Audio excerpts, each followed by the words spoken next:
Escribí en algún lado, en alguno de mis libros, sobre la querella. No quiero hoy hablar sobre la querella, pero sí quería explicar que solamente en los delitos de querella se requiere que la víctima ratifique la denuncia.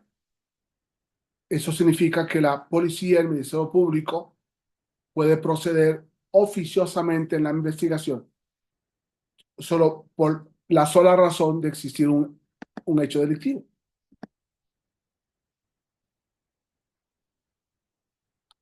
Muchas veces, pero voy a recordar la última vez que llegué a una fiscalía, que me encontré una serie de carpetas amontonadas, que pedí permiso para verlas y que me di cuenta que a pesar de las fechas tardías no habían sido implementadas. Pregunté, perdón, ¿estas carpetas por qué? Y me contestó la fiscal, es que la víctima no ha venido a ratificar la denuncia.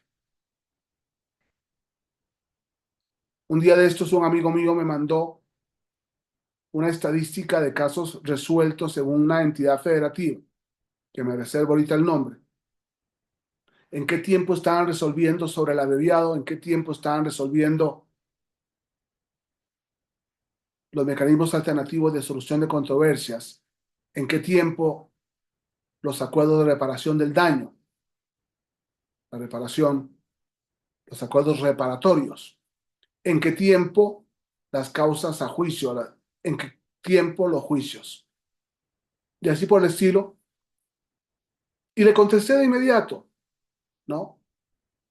El proceso es mucho más rápido que lo que es los números que usted me está mandando. Qué pena. ¿Cuánto se está tardando por decidir cosas que se pueden decidir en el mismo día, se deciden hasta el otro, o hasta la semana siguiente, o hasta el mes siguiente, o hasta el año siguiente? Tenemos una lenta administración de justicia y una lenta administración de justicia que nos permite concluir en México que no es un problema de códigos, de leyes, sino de personas. Es impresionante cuando uno pregunta cómo se está haciendo esto, cómo se está haciendo aquello, darnos cuenta de que no se procede conforme a la ley, sino conforme al machote.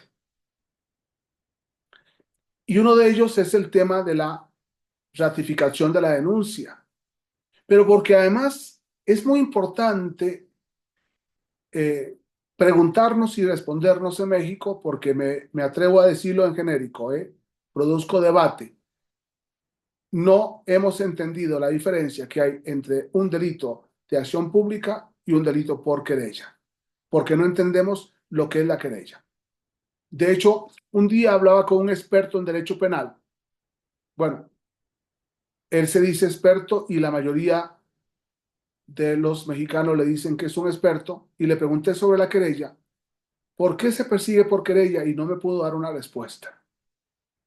Ni siquiera en la norma, ni siquiera en la doctrina, ni siquiera en la historia de la querella. ¿Por qué se persigue por querella? Y por culpa de esta respuesta equivocada, ignorante, escribí eh, en uno de mis libros sobre la víctima, ¿por qué se persigue por querella? Se requiere la denuncia en los delitos por querella. Por el contrario, se puede proceder por la notitia criminis.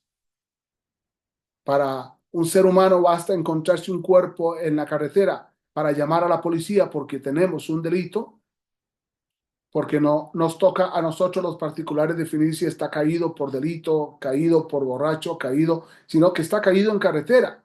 Y por tanto tenemos que impedir que le pase algo y lógicamente llamar a la policía para que se proceda. La noticia crímenes, un incendio, noticia crímenes, el disparo y una persona que cae al suelo, noticia crímenes, que nos permite proceder. La denuncia, cuando no es un hecho que ocurre a la vista y paciencia de testigos, sino porque ocurre cuando me roban, cuando se meten a robar a mi casa, cuando no sé quién es, cuando exige una investigación previa y por tanto denunciamos, y cuando existe un doble interés jurídico. Aquí me adelanto un poco al tema de la querella. Cuando existe un doble interés jurídico, los delitos por querella. Cuando al Estado le interesa y tiene la obligación de que todos los delitos se persigan, pero en aquellos en los que hay un doble interés jurídico, el interés del Estado y el interés de los particulares, hace una reserva de querella. Si no hay querella en estos delitos, por tanto no se procede. Y lógicamente lo que queremos proteger, en ese caso concreto de la querella, y la razón de querella, y por tanto la razón obligada de querellar el querellante, es proteger ese doble interés jurídico. Piénsese en que mi mamá roba y mi mamá me roba. Piénsese en una hermana que nos roba. Piénsese en un hermano que nos roba. Piénsese en daños intrafamiliares en los cuales el Estado nos dice, no me gusta esto, pero no puedo proceder si ustedes no querellan. Es decir, el valor de la familia es mucho más importante que el valor de la persecución oficiosa de los delitos. Y en esos casos concretos, el doble interés jurídico, el interés del Estado que produce la protección de un bien jurídico por delito, pero el interés del Estado también para que se respete y se proteja a la familia en los delitos al interno, en algunos delitos al interno de la familia, produce la querella. Con ello no estoy profundizando en el tema, sino simplemente aclarando por qué cuando nosotros nos enfrentamos al proceso, los procesos, todos los códigos procesales, a la vez que permiten la noticia de crímenes, hace una diferencia entre la persecución por denuncia y la persecución por querella. Y por eso es muy importante entender, cuando hablamos de querella, por qué existe querella, por qué delitos por querella y por qué ese doble interés jurídico en los delitos por querella que exigen la denuncia del ofendido o de las víctimas de previo a que el Estado pueda proceder. Muchas gracias.